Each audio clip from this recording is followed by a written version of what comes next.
Look at a map of Europe and follow the coast of the Baltic Sea. Poland. Then a piece of Russia. Then Lithuania. Not Russia proper. A separate piece, about the size of a small country, cut off from the rest of Russia by hundreds of kilometers of NATO territory. It has a fleet, an army, and nuclear-capable missiles. And until 80 years ago, it was Germany. This is Kaliningrad, and it is one of the strangest shapes on the map of the world. This is the story of how a German city became a Russian island inside the European Union, why it is now the most watched 100 kilometers in Europe, and what happened when the countries around it started, quite literally, cutting the wires. For 700 years, this land was not Russian at all.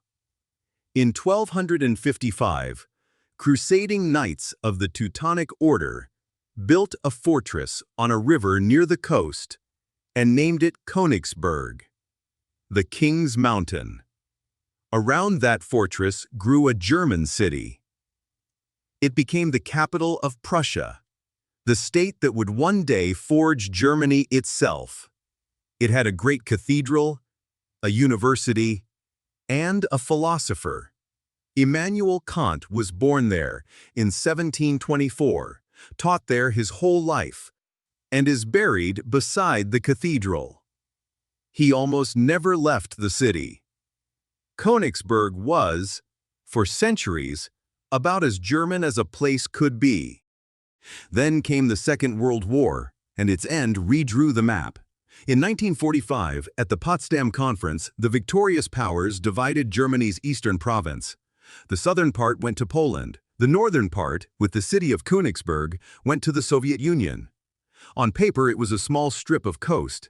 In practice, it was one of the few warm-water ports the Soviet Union could get on the Baltic, and Moscow wanted it.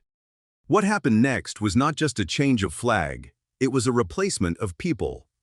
In 1946, the city was renamed Kaliningrad, after a Bolshevik leader. Between 1947 and 1948, the remaining German population, around 200,000 people, was expelled. Into the empty city came Soviet settlers, most of them ethnic Russians, some Belarusians and Ukrainians, around 400,000 of them by 1948. The old cathedral was left a ruin. The medieval castle was demolished. A German city was rebuilt as a Soviet one, from the people up.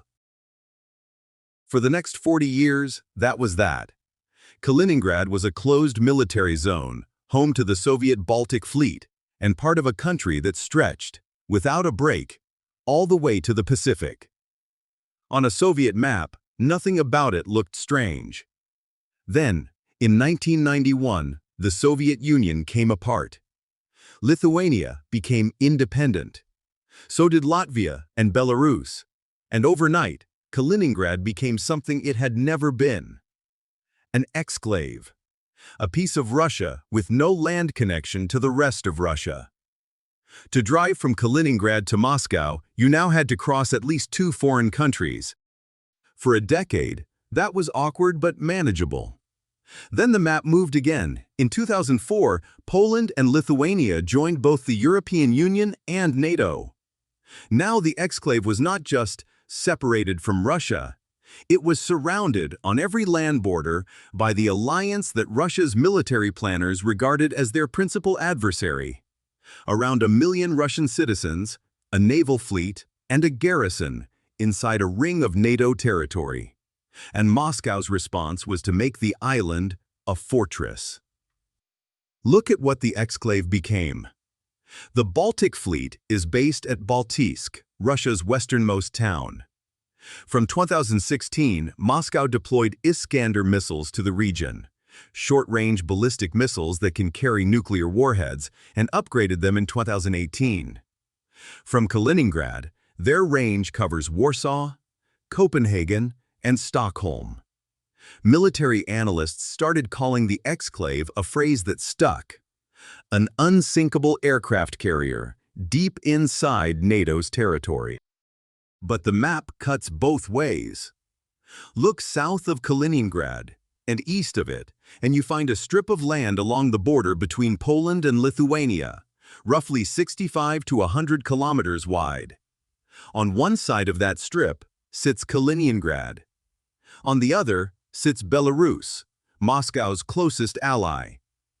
Between them, that narrow corridor of forest and farmland is the only land connection between the three Baltic states and the rest of NATO. It is called the Suwałki Gap.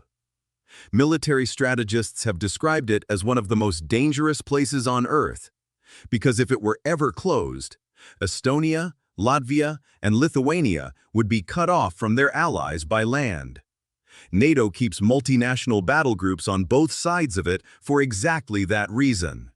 The exclave that is surrounded is also the exclave that could do the surrounding. Then, after Russia's full-scale invasion of Ukraine in 2022, the wires around Kaliningrad started, one by one, to be cut. First came goods.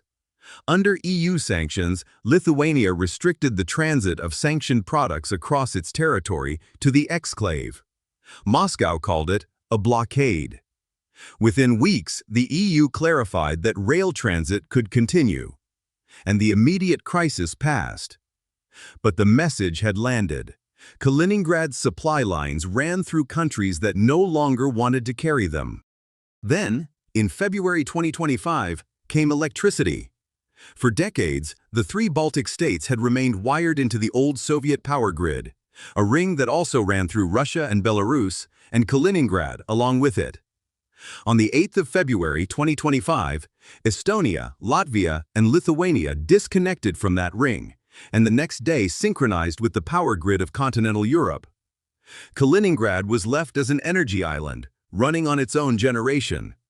Then, Lithuania physically dismantled the power lines. Not switched off, taken down. So look at the map today.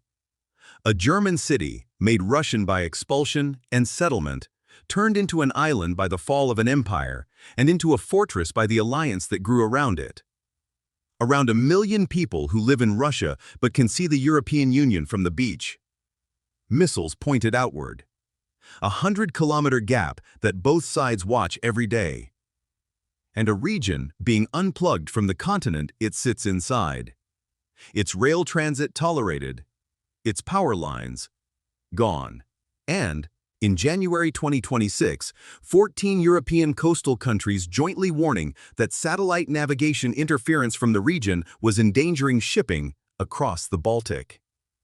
The exclave is not going anywhere, but everything around it is moving. And that leaves the question this map has always asked.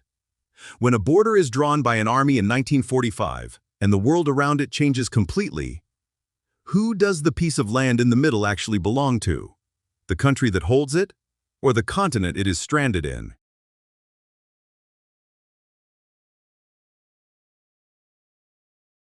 If this blew your mind, hit that like button and subscribe for more megastructures. And tell me in the comments which one I should cover next. Thanks for watching, and I'll see you